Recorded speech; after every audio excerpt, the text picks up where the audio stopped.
안녕하세요. 저는 올해 40대 초반의 여자입니다. 몇 년 전 저희 집안에 아주 충격적인 일이 일어났는데요. 다들 들으시면 분명 깜짝 놀라실 겁니다. 저희 시어머니보다 따뜻하고 좋은 분은 없을 거라고 장담해요. 정말 결혼을 잘했다고 생각합니다. 저는 결혼 적령기에 지금의 남편과 결혼했어요. 둘 다 연애를 오래 했어서 양가 가족들을 다 알고 있었습니다. 결혼을 하고 싶었지만 딱 한 가지 걸리는 문제가 있었어요. 바로 남편과 저희 집안의 차이가 많이 납니다. 남편의 아버지는 사업을 크게 하셔서 경제적으로 부유한 편이었지만 저희 집은 그렇지 않았어요. 어렸을 때 아버지가 저와 어머니를 두고 도망을 가셨고 저는 아버지 얼굴도 기억이 나지 않습니다. 그리고 어머니는 저를 먹여 살리려고 혼자 악착같이 일을 하시다가 결국 암에 걸리시고 말았어요. 그 당시에 항암 치료를 하고 있었지만 이미 발견했을 때가 말기였어서 손을 쓸 수 없었죠. 그래서 병원에서 시한부 인생을 살고 계셨습니다. 제가 살아가는 이유는 오직 어머니 때문이었죠. 그리고 저는 당장 생활비도 부족했고 어머니 병원비를 벌기 위해 일을 했습니다. 그 정도로 저희 집은 가난했고 가진 게 아무것도 없었죠. 저와 집안이 극과 극인 이 남자의 결혼을 허락받는 건 정말 힘들 거라고 생각했습니다.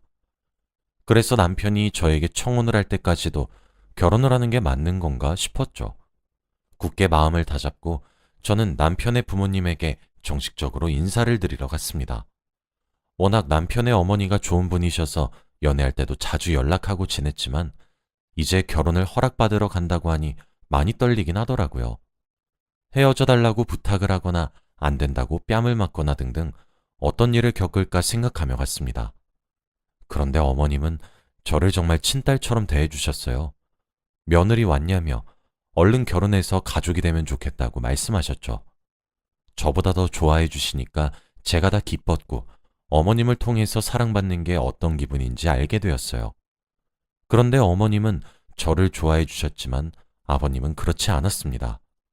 성에 차지 않는 며느리라며 돈 많이 벌어올 생각 없으면 직장 다 관두고 집안일이나 하라고 했어요. 시한부 어머니의 아빠 없이 자란 며느리는 흠이라며 집안에 박혀 있으라고 했죠. 저는 지금의 직장이 너무 좋았고 결혼하고도 계속 다닐 생각이었지만 아버님은 너무 굳건하셨고 가부장적이셨기 때문에 그 말을 따를 수밖에 없었습니다. 옆에서 어머님이 아버님을 계속 말리시긴 했지만 아버님은 팔짱을 끼고 저에게 명령하셨죠. 남편과 결혼하려면 저는 아버님의 말을 따를 수밖에 없었고 저는 알겠다고 대답했습니다. 저는 남편과 결혼을 위해 직장을 관둬야 했고 시댁에 들어가서 살게 되었죠. 말로만 듣던 시댁살이를 처음 해봤는데 정말 힘들더라고요. 시아버진 저에게 이거 해라 저거 해라 하며 오만 일을 다 시키셨습니다. 물 떠와라 리모컨 가져와라 등등 사소한 것들까지 말이죠. 정말 하기 싫었지만 시아버지 말에 반항을 하는 순간 쫓겨난다는 것을 인식하고 있어서 잔말 말고 하라는 거 다 했습니다. 그런데 시아버지 말고 남편과 시어머니는 저를 정말 잘 챙겨주셨어요. 남편은 시아버지가 저에게 짓궂은 일을 시킬 때마다 시아버지를 나무라면서 이런 거 시키지 말라고 했죠. 저번에는 시아버지가 손빨래를 해달라고 하길래 제가 하고 있었어요. 그런데 남편이 그 모습을 보고 자신이 하겠다며 시아버지 몰래 남편이 손빨래를 하고 있었는데 시아버지가 그 장면을 보고야 말았습니다. 남편에게 남자가 무슨 빨래야! 라는 말을 하시며 화를 내셨고 남편이 빨래에 남자 여자가 어딨어요? 그리고 어떻게 며느리한테 빨라고 할 수 있어요? 라고 하며 대답을 하니 불똥이 저한테 튀었습니다. 저에게 갑자기 거품이 잔뜩 묻은 얼굴에 던지셨죠. 네가 내 아들 다 망쳐놨다! 라며 화를 내셨습니다. 제 얼굴은 거품범벅이 됐고 눈에는 거품이 다 들어가서 눈이 미친 듯이 따갑더라고요.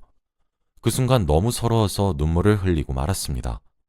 제가 훌쩍훌쩍거리니 시아버지는 더 화를 내시며 에휴 저런 것을 집에 들여서는 이라고 한 뒤 그 자리를 뜨셨죠. 남편이 저에게 사과를 하고 위로도 해줘서 많이 나아졌지만 그 당시엔 정말 서러웠어요. 제가 이런 취급을 받아가면서 살아야 하나 싶었죠. 남편이 이렇게 저를 위해줄수록 시아버지는 저를 더 싫어하셨습니다. 폭력도 자주 하셨고 저를 한시도 가만히 내버려 두지 않으셨죠. 그런데 그럴 때마다 남편뿐만 아니라 시어머니가 특히 저를 많이 챙겨주셨어요. 시아버지를 말리면서 저한테 시키신 일을 시어머니가 대신해 주셨습니다. 그리고 시아버지는 제가 친정 어머니가 입원한 병원에 가려고 하면 항상 못 가게 막으셨고 어떠한 일이든 시키셨는데 그때마다 시어머니가 자기가 할 테니 얼른 엄마한테 가라고 했죠.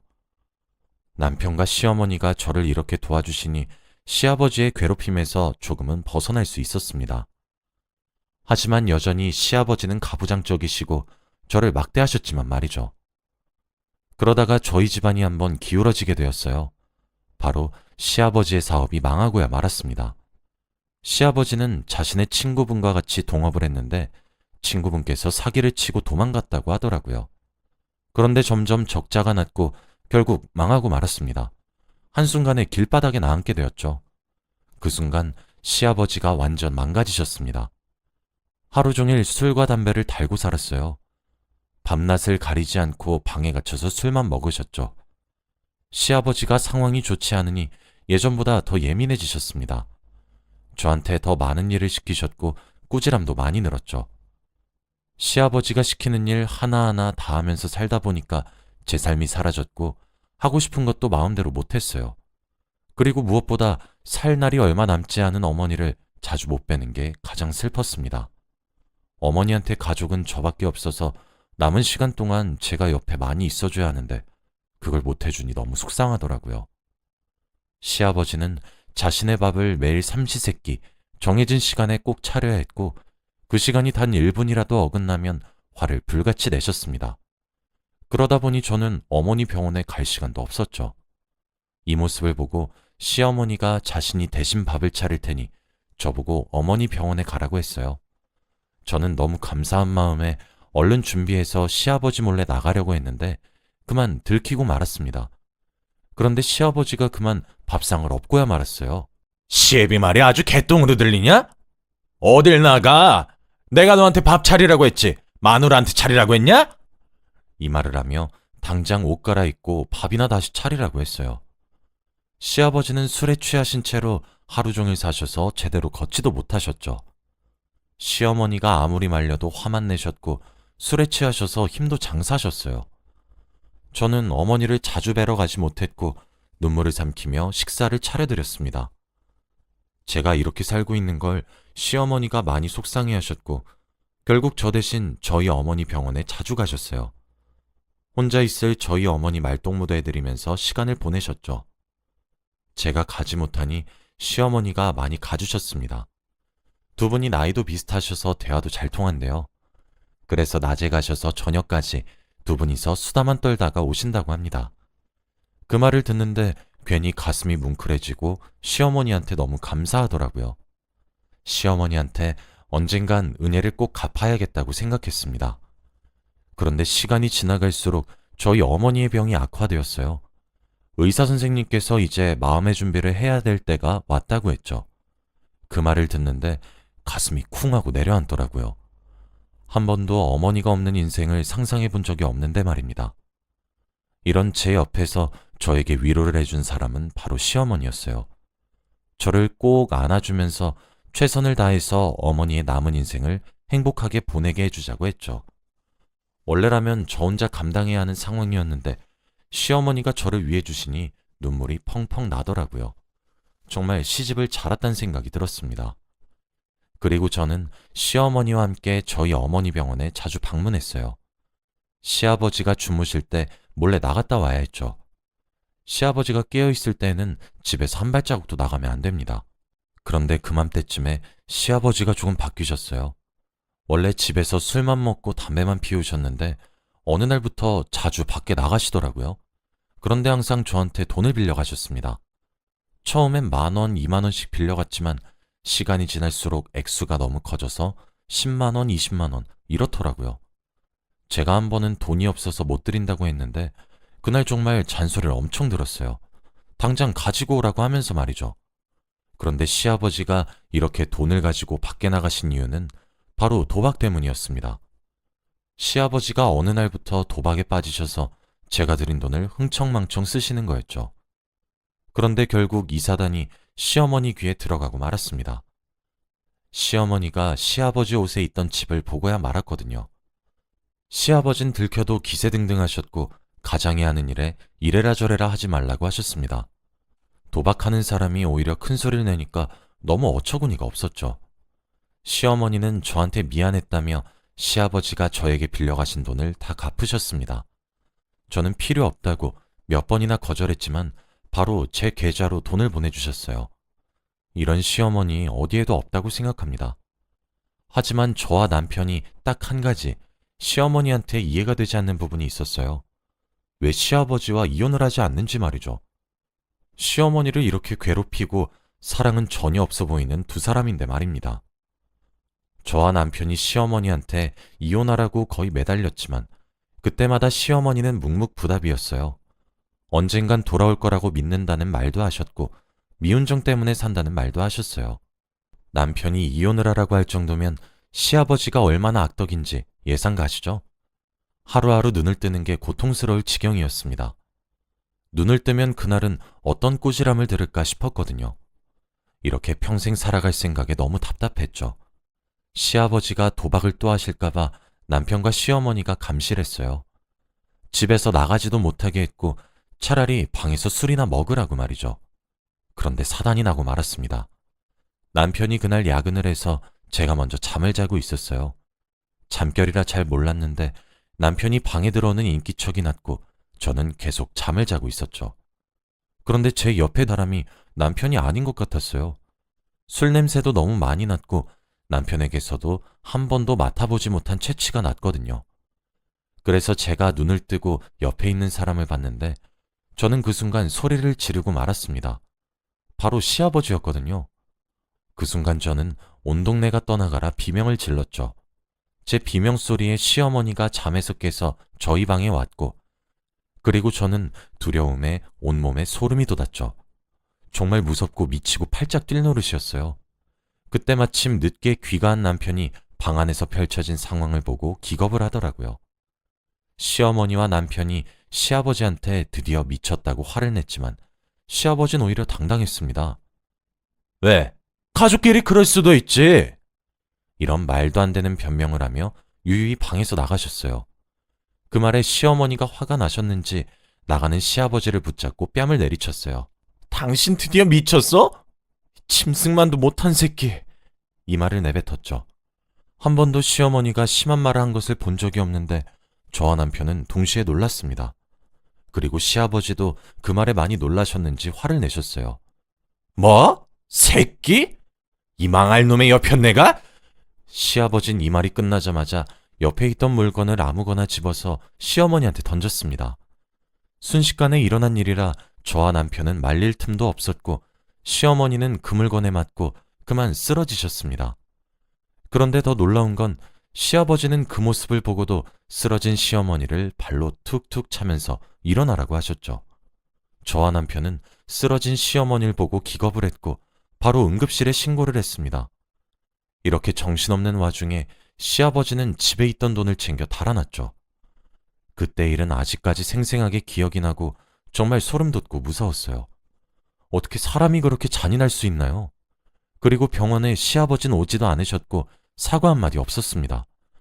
시어머니는 수술하셔야 할 만큼 크게 다치셨죠. 며칠간 병원에 입원을 하게 되었는데 그동안 시아버진 연락도 없었습니다. 어디서 뭘 하시는지 저희가 연락을 해도 절대 받지 않으셨죠. 그리고 남편은 이제 시아버지와 인연을 끊겠다고 했습니다.